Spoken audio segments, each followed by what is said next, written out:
Okay, and for your final screencast for the spring break homework, we're going to look into Jimmy Carter's presidency on the domestic front. This is going to be relatively short. There is no document attached to this particular screencast, so all you have to do is sit back and fill in any of the blanks on your PowerPoint handouts.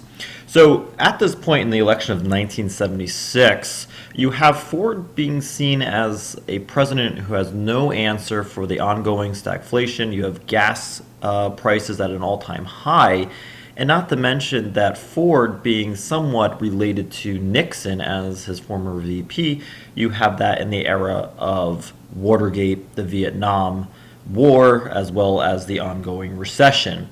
So in come this little known peanut farmer, Georgia Democrat Jimmy Carter, who runs as an outsider who, again, played no role in Vietnam, Watergate, or the recession. And this was one of the earliest times in which you have an outsider challenging more experienced Democrats and other politicians. And as a result, he's going to cater to a lot of that dissent against the government. And even Democrats are going to gain majorities in the House of Representatives as well as the Senate as a result of the Watergate era. An interesting fun tidbit, did you know that Jimmy Carter's younger brother, Billy Carter, actually had a beer named Billy Beer? And Carter, being seen as, again, a lesser-known Democrat at this point, actually tries to use some of this popularity of his brother's beer, which is only in existence for about a year, to sort of catapult him, as you see these from these vintage ads here, although, of course, no longer a beer.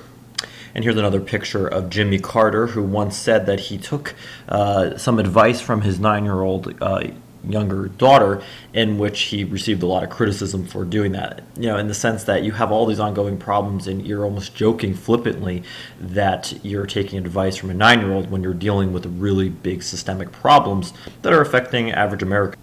So while you might think that this picture would make Carter more popular or show a softer side of him, this is actually a picture which will eventually gain him some criticism. And if you look at the election of 1976, you see that Carter is going to beat out Ford in a relatively close election. But what's going to be significant for Carter is he's going to carry the majority of the Southeast, as you see down here, and he also captures 97% of the African American vote. So again, this is all in the context of, in the aftermath of Watergate, and this again will help Democrats gain strong majorities in both houses of Congress. So Carter and economic policy.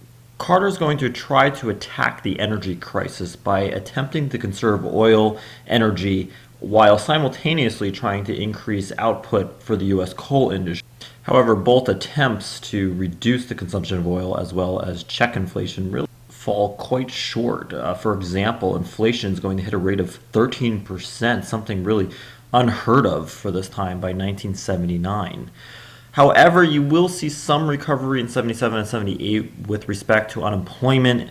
However, as a result of the Iranian Revolution, this is going to bring about another shortage of oil.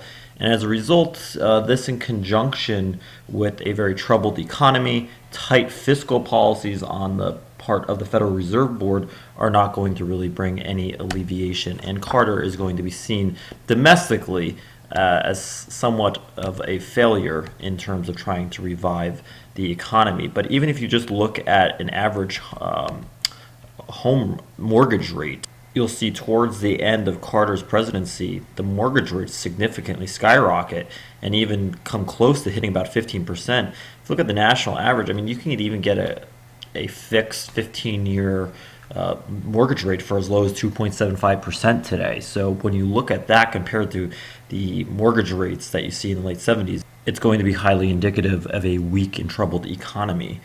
Even if you look at the oil prices in the 1970s as adjusted for inflation in 2005, what you're dealing with by 78 is skyrockets, especially after the Iranian Revolution. So just to reiterate and recap, what significantly hurts Carter's presidency is stagflation, where you have a very weak economy, you have high oil prices, you also have a high unemployment rate that remains relatively around 8% in a healthy economy that's normally around 4%. And then you'll also notice that there's a high inflation rate, which is not going to help at all. So Jimmy Carter, while seen as a great humanitarian, domestically speaking, he really fails to turn the economy around and does very little on that front to ameliorate the economic situation. And as a result, that is what's going to sort of mire his presidency compared to other presidents. Okay, thank you very much, and you're now all done with the screencast.